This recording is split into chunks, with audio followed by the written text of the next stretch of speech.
السلام علیکم ګران کتونکو، زه عبدالله شرین یو بیا ستاسو سره ستاسو په درنه خدمت کې حاضر یم. کانجو ایوب برج دی، ایوب برج بیا سوات تحصیل کابل نیکپخیل تقریبا 7 لک آبادي یو پر بیا د بجلۍ نه متاثره شوی دی. تاسو کتلی شئ چې د اوبو په رفتار کې تیزوالی راغلی دی او بجلۍ ستنې چې کوم دی هغه یو پر بیا کږې شوې. یوه ستنې ته یې دې راوخېژوله او درې چې کوم دی هغه کږې دي. بار بار ادي زګینګ باندې شاندهي کړې ده په سوشل میډیا باندې، په پرنټ میډیا، الکترونیک میډیا، خو ادي مستقل حل روانه وته او مقامي خلک دا غوښتنه کوي، دا مطالبه کوي چې دې لپاره مستقل هغې ټاور په شانتې یو په ټاور ولګوي، دا مسله به حل شي. نو بار بار چونکې ګرمي ده، بالایي علاقې چې کومې دي په هغې کې بارانونه دي او بیا واوره ولې کېږي، ګلیشر ولې کېږي، نو د هغې د وجې نه په سیند په رفتار کې تیزوالی راځي. حالانکې دا سیلاب نه دی خو د سیلاب خطرات هم کېدی شي. نو د دې لپاره مستقل کار چې کوم دی هغه کول پکار دي. اوس پته نه لګي چې دا بجلي به کله بحال کېږي. په ګڼ شمېر تعداد مقامي خلک راغلي دي، نمایندګان راغلي دي، هغو ته به خبرې اترې کوو چې هغو په دې حواسه شوی او بجلي به کله بحالېږي. له ما سره اوسئ.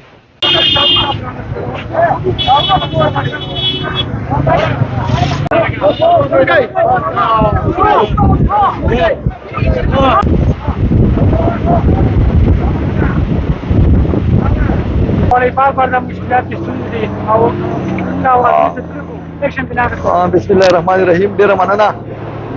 موږ به یو داسې کار کړی تحصیل کابل چې هغه نور سواد سره دې سره موږ بد کړي، ځکه چې موږ د دې سختو سره پیښ یو.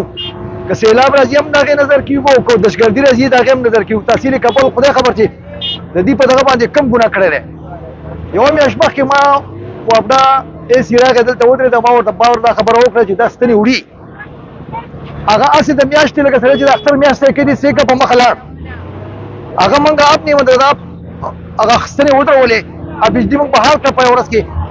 د نن نه 15 ورځې مخکې داسې خلک شته په دې سوال کې. دا یوازې دا دې یو سړی نه ګڼي چې په تحصیل کابل کې خلک نشته. خو موږ دې ادارې ته وایو چې دا دومره مضبوطه اداره ده، که مالي طور راولي کار سره راولي نو چې هغه خپله ستن نشي حلولی. دا یو سپاټن او یو اس ډي او ملامت کړي دي او راځي غریبانان دلته لګیا دي، نه ورسره څه د هغو سره څه وسایل. دا دویمه ورځ ده چې دا ستنې دغه دا پرځ موږ ته بازري واچوله، تقریبا 1.5-2 لک روپو پورې دي. اپنې مددات یې خلکو زموږ سره امداد وکړو، په هغې کې موږ هغه ودرولې. کیبل چې دی د نچو تېره د هغې متبادل څه وشو، دې ته کوم شیګان دی، یو ټاور دغه ځای پکار دی، یو دا ځای پکار دی. زموږ پاکستان تحریک انصاف حکومت چې نو موږ ته به ویلي دي موږ چې به بجلي زموږ او مرضي زموږ د دې به خندله. نو اوس بجلي د چا او مرضي د چا؟ دې نګران حکومت ته خو شرم پکار دی چې په دې خپل نګران کې د کومه یو بیګا منصوبه د سواد دپاره نوره راوړه پرېږده، خو د دې زړو څه تدارک د وکړو.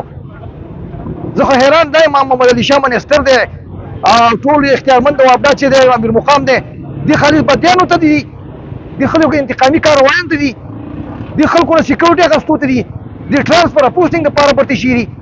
دې خو هغه پیر الیکشن هم نه کوي، هغې نه هم تښتي. راشي د خدای په خاطر د ستنو دغه وکړئ. دا خلک راغلی دی، یقین وکړه په دې به دا خلک مجبوره شي او دومره حد له به ورشي چې که نیکپخیل ته څوک ووټ له دغه نظم په اګو په ټماټرو باندې به دا خلک وولي. زه دا ما دې په دې نه مجبوره کوي. زه تحصیل ناظم یم، خو سبا به زه دا اعلان کوم چې تحصیل کابل ښار ټول بیل نه ورکوي، یو خس به نه ورکوي، بیل ورکوي او ابدا د هغې دغه نه کوي. یوه ستن دې ته پکار ده، یو هغه ټاور دی، یو دا دی، ټوله مسله حل. بار بار دا خلک راوځي، دا خو په شرمونو باندې شرم دی چې نه نګران حکومت شته، نه موجوده حکومت شته، نه الیکشن شته، نه د قوم دپاره سره خیر ښېګړې کار شته. قوم حلالوه، بیل پې حله، چارجونه پسې ورکوه او نور به هغه غریبانان به ګرځي. بسم الله الرحمن الرحیم. عبدالله خان، زه ستاسو ډېر زیات مشکور یم. څنګه چې تاسو ته پته ده چې دا مسله زموږ مستقل مسله جوړه شوې ده د تحصیل کابل او د نیکپخیل د عوامو لپاره. دا یو رنځ او ستړې جوړه شوې ده چې معمولي سیند نه وځي نو زموږ د ستنې وړي او بجلي زموږ د لکاو آبادي چې دا تحصیل کابل او نیکپخیل هغو ته بجلي بند دی. نن بیا هغه صورتحال دی، د 13 غنټو نه بجلي بنده ده. دلته کې نه د وابدا اعلی حکام شته، نه ایسی شته، نه اکسچینج شته، نه د دې د ضلعي او د تحصیل سیول ایڈمنسټریشن شته چې هغه راشي دا مسله حل کړي. پروس کال دې لپاره چې کوم کیبل منظور شوی هغه کیبل هغه حل و، هغه الټرنیټ حل و. خو د افسوس خبره دا ده چې د وابدا ایسی نظیر چې دی هغه دا کیبل زمونږه پټ کو، نن هم د هغې منظوري په ایوب برج ده خو هغه وړی دی او په چکدره کې یخودی دی. زمونږ مطالبه دا ده چې د دې الټرنیټ حل دا دی چې دغه کیبل دې راوړی شي او دا بجلي دې په هغې کې ترو شي، ځکه چې کوم کلایمیټ چینج راغلی د هغې سره به دا سیلاب په میاشت کې 2 او 3 پیرې راوځي، د هغې د وجې نه به دا ستنې نه ټینګېږي. د دې دا حل نه دی، خو د وابدا والو اهلکارو غوا لنګه ده، د هغو په دې باندې بیا په لکاو روپۍ راوځي. نن چې کوم چل جوړ دی په دې باندې به هغه اوس په لکاو روپۍ بلونه پاس کړي، ټیکهدار به وشي، د افسرانو کمیشنې به وشي، عوام په تکلیف کې دی. غریب عوام چې دی د غریبو خلکو چولې نن بندې دي، ځکه چې د بجلۍ سره ډېر روزګار وابسته دی، مزدورکار طبقه ده، کاریګر خلک دی، د هغو کاروبار نن بند دی. د دې وجې نه موږ مطالبه کوو چې حکومت د دې شي مستقل حل راوباسي. ما چونکې په تېره پیره باندې تنقید کړو نو ملګرو په دې باندې دا وویل چې یاره دا د پولیټیکل پوینټ سکورینګ کې موږ پولیټیکل پوینټ سکورینګ نه کوو، خو موږ له د دې خبرې حل پکار دی. بابا دا ستونزې دي هر وخت موږ خلک آګاه کړي ولي په برانډ میډیا سوشل میډیا باندې زموږ مسله نه حل کېږي. عبدالله ډېره مهرباني. اصل کې زمونږ د تحصیلي کابل د خلکو ډېره غټه بدقسمتي ده. موږ خو دا وایو چې په مټه کې سیلی شي، بجلي کاندي کې په چوټۍ شي، معمولي هوا سره موږ ته بجلي بندېږي. یا دا مسله چې دا چې کله د حل کېدو دغه و نو دي نه حل کوله، کله چې اوبه کمه وه نو دې دا مسله نه حل کوو چې دې ته دا دغه کړه. اوس اوبه سیوا شوه او دا بجلۍ دا پولونه چې دي دا رابطوي دي ورته اوس دغه وکړو. دلته نه وابدا شته، نه حکومت شته، نه نور څوک ذمهوار شته.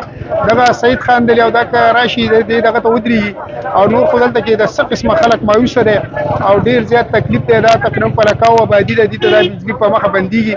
نو په کار دا ده چې دا ذمهواران او د حکومت دا ذمهوار خلکو دا خلک د دې مسلې او مشکلاتو نه وباسي او د دې لپاره مستقل حل تلاش کړي.